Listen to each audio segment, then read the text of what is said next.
You have been told that feeling cloudy, swollen, and always tired is just the normal cost of getting older. But what if I told you that your metabolism is not actually broken, it is just running on the wrong schedule?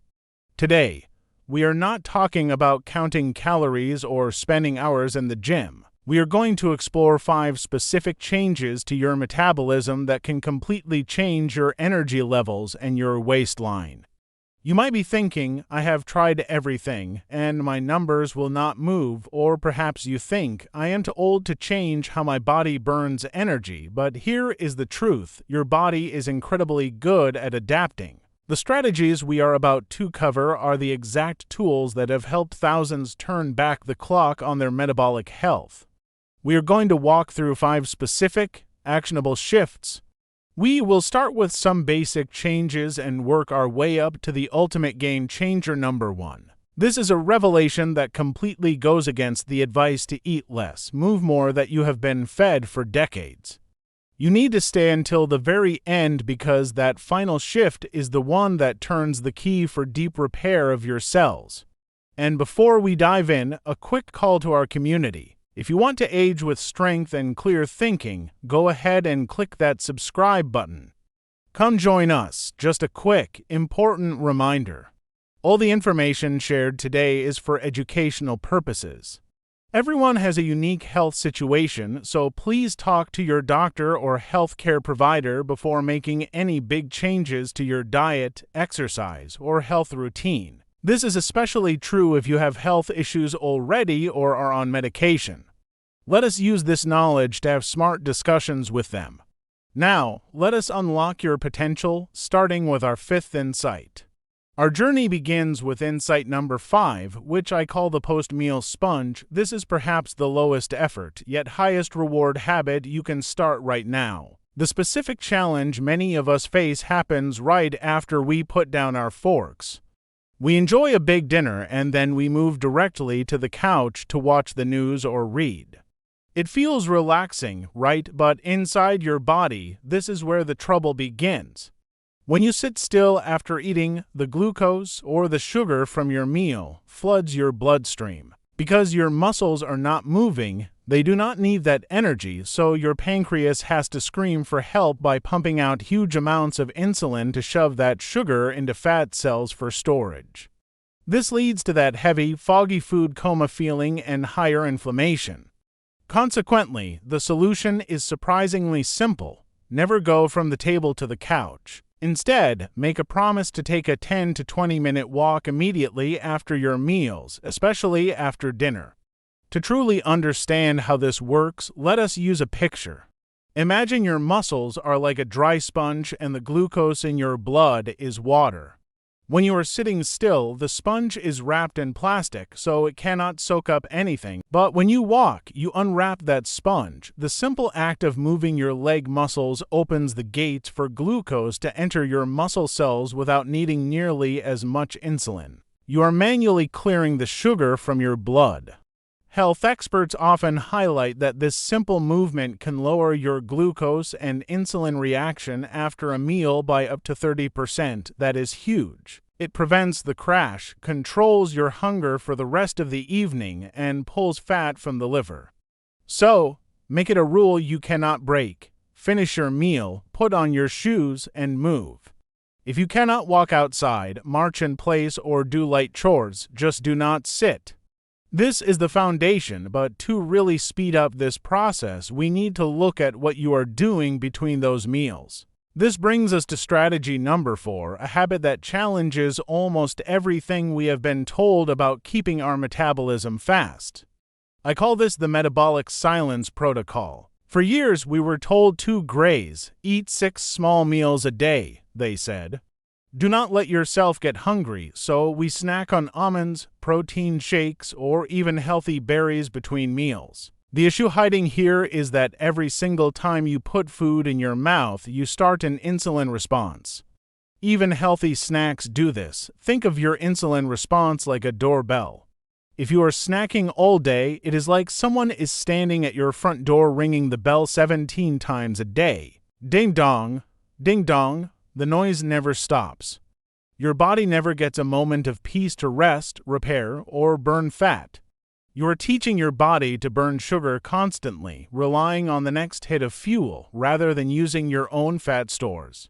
However, if you shift to eating just 2 or 3 full, satisfying meals a day and absolutely nothing in between, you finally stop the ringing. You give your body metabolic silence, thus, the strategy is to stop snacking entirely. This might sound scary, but when you eat enough protein and healthy fat at your main meals, you will not feel that gnawing hunger. When you stop the constant grazing, your insulin levels have a chance to drop to a normal level. Imagine your body is a hybrid car. Snacking is like running on the gas engine, which is sugar, all day long, creating fumes and wear and tear. Metabolic silence allows the car to switch over to the electric battery, which is your body fat. It runs cleaner, quieter, and more efficiently. By doing this, you are not just cutting calories. You are lowering inflammation and fixing the root cause of the resistance. Many people notice that bloating and stomach issues vanish simply because their gut finally gets a break. This strategy number 4 sets the stage for our next secret, which is all about timing. Now we move deeper into our metabolic repair kit with secret number 3. The sunset shutdown. This was one of the fastest ways to notice a change in sleep quality and stiffness. We live in a world of late-night dinners and snacks before bed. We think a little bowl of cereal or some fruit before bed helps us sleep. However, scientific understanding of our body clock tells us a different story. After the sun goes down, your body's sensitivity to insulin drops by nearly 30 to 50%. This means a meal that your body could handle easily at noon becomes a metabolic disaster at 9 p.m. If you eat late, you are spiking insulin right when your body is trying to wind down. And here is the kicker. Insulin and growth hormone are enemies. They cannot exist in the room at the same time. Human growth hormone is your fountain of youth. It burns fat, builds muscle, and repairs your organs. But if you eat close to bedtime, insulin shows up and locks the door, preventing growth hormone from doing its job. You wake up feeling foggy, puffy, and tired because your body spent the night digesting instead of repairing. Therefore, secret number 3 is to stop eating at least 3 hours before bed. Close the kitchen. If you go to sleep at 11 p.m., you are done eating by 8 p.m. Think of your liver like a factory cleaning crew. They are scheduled to come in and scrub the floors, which means detoxing your blood, and repair the machines, which means burning fat, starting at 10 p.m. But if you send down a shipment of food at 9:30 p.m., the cleaning crew cannot work. They have to process the shipment instead. The factory opens the next morning dirty and cluttered. By sticking to the sunset shutdown, you allow your deep sleep to increase a lot. And deep sleep is where the magic happens. It is where you burn the most fat and reduce the most inflammation. This ties back to the title of our video. These shifts are invisible, but the results, like waking up with a smaller waist and less pain, are very visible. We are getting closer to the top of our list. Crucial tactic number 2 is what I call the mitochondrial spark. Now, this is where we need to talk about intensity, but do not worry, we are going to adapt this so it is safe and effective for us in our prime years. When we have insulin resistance, the little battery packs inside our cells, called mitochondria, become slow and broken. They forget how to burn energy. Standard walking is great, as we discussed in insight number 5, but sometimes you need a bigger jolt to wake these batteries up. The original protocol calls for sprinting, but I know for many of us, the idea of sprinting down the street is not just unappealing, it might be unsafe for our knees or backs. Now, when it comes to this specific activity, it is especially important for us to approach it with awareness. If high-intensity movement is new to you, please start gently. We can achieve this spark without high-impact pounding. The goal is short bursts of higher effort. This could be on a stationary bike, in a swimming pool, or even on a rowing machine. You want to give an all-out effort for just 20 seconds, getting your heart rate up safely, and then rest for 90 seconds. Repeat this just 3 times. That is it, but why do this? Because this short, sharp shock triggers a process called mitochondrial biogenesis. That is a fancy way of saying your body builds new battery packs. Think of a campfire that is dying out. Walking is like gently blowing on the coals, it helps. But this mitochondrial spark is like throwing a splash of lighter fluid on those coals. Whoosh, the heat intensifies instantly. This surge increases insulin sensitivity and can raise human growth hormone significantly for hours after you finish. So then, try to incorporate this just twice a week. It is not about hours and the gym, it is about the intensity of the signal you send to your cells. You are telling your body, we are alive, we are moving, and we need energy now. It responds by burning visceral fat, which is the dangerous fat around your organs. This leads us to the final, most transformative piece of the puzzle, the one that ties everything together. We have arrived at our ultimate revelation number 1. This is the strategy that often scares people the most, but yields the most profound rewards. It is the cellular reset or a weekly 24-hour water fast. Now, before you click away thinking I cannot starve myself, hear me out? This is not about starvation, it is about cleaning house. When you eat constantly, your body is always in growth mode. It never switches to repair mode. Yet, when you go 24 hours without food, just water, tea, or black coffee, something miraculous happens. Your insulin drops to its lowest possible point. And in the absence of incoming food, your body activates a process called autophagy. To use our final and most important analogy, imagine your cells are like a house that has accumulated junk over 60 years.